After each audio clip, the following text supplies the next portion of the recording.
안녕하세요. 병의원세금 5분 특강 이은지 세무사입니다. 오늘 홍원장 절세박사 되다의 토픽은요. 심평원에서 진료비 청구액을 삭감했을 경우 세금도 줄어들까입니다.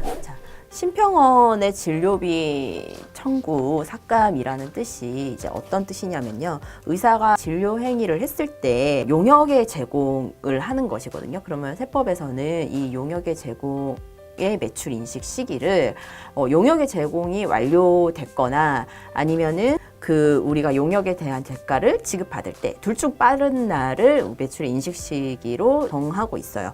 그래서 보험 청구가 되는 진료 행위를 했다 원장님께서. 그러면 이제 진료비가 10,000원이 발생이 됐단 말이죠. 그러면 환자 본인 부담금은 3,000원이고 공단 부담금은 7,000원이라고 가정을 해볼게요. 우리가 진료비 총액은 10,000원이지만 환자가 진료가 끝나자마자 3,000원을 결제를 하고 갔단 말이죠. 그리고 이 7,000원은 나중에 공단에서 병원으로 입금을 해주게 되는데 우리는 매출 인식을 언제 해야 되냐. 환자가 결제한 그 날에 3,000원 인식하고 나중에 공단에서 7,000원 입금되면은 또 매출 인식하여야 하느냐 이 문제인데 우리는 그 입금일 기준으로 매출을 인식하면 안 되고 그 진료 행위가 끝난 날 매출액을 전액 인식을 해야 되기 때문에 10,000원의 매출을 전에 진료 행위가 끝난 날에 이제 인식을 해줘야 됩니다. 근데 이제 병원 특성상 예를 한번 들어볼게요.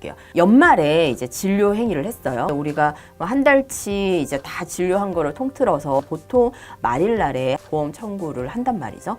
그러면 이 보험급여 청구를 12월 말이나 1월 초쯤에 이제 했어요. 나중에 우리가 면세사업장 현황 신고를 할 때 1월부터 12월까지 1년치 매출을 신고를 해야 되는데 12월 달 그 보험 청구분이 아직 확정이 안 됐어요. 2월 10일 날 면세사업장 현황 신고를 했는데 그때까지도 전년도 12월 달에 그 보험 청구가 어떻게 들어올지 아직 모른다는 거죠. 왜냐하면 보험금을 지급을 할 때 심사평가원에서 이제 진료비가 적정하냐 심사를 하게 되거든요. 그래서 7,000원의 공단 부담금을 전액 다 병원에다 지급할 수도 있지만은 진료가 과잉 진료고 적절치 않다라고 하면은 진료비를 삭감을 해버려요. 그러면 병원에 7,000원이 안 들어오고 6,000원이 입금이 된단 말이죠.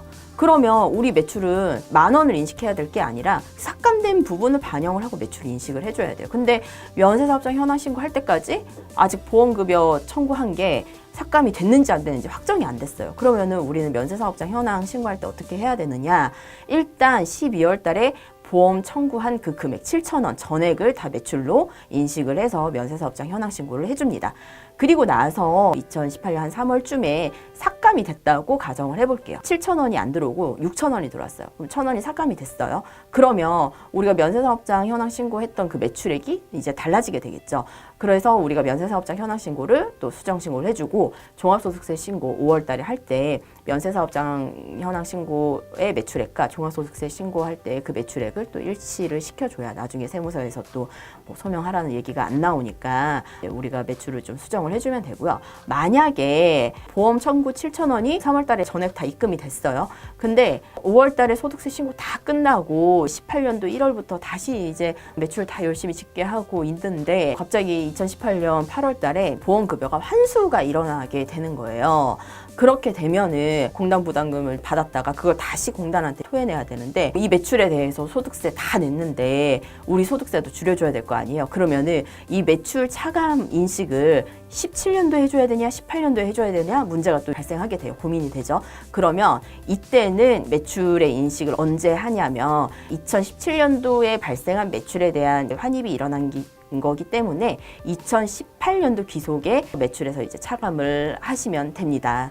자, 이렇게 병원은 매출이 귀속이 쪼개져서 잡는 게 좀 힘들 수도 있는데 이런 삭감과 환수 일어나는 것들을 잘 구분을 하셔서 귀속 시기 판단을 잘 하시고 면세사업장 현황 신고와 종합소득세 신고 잘 마무리하시기 바라겠습니다. 이상 이은지 세무사였습니다. 감사합니다.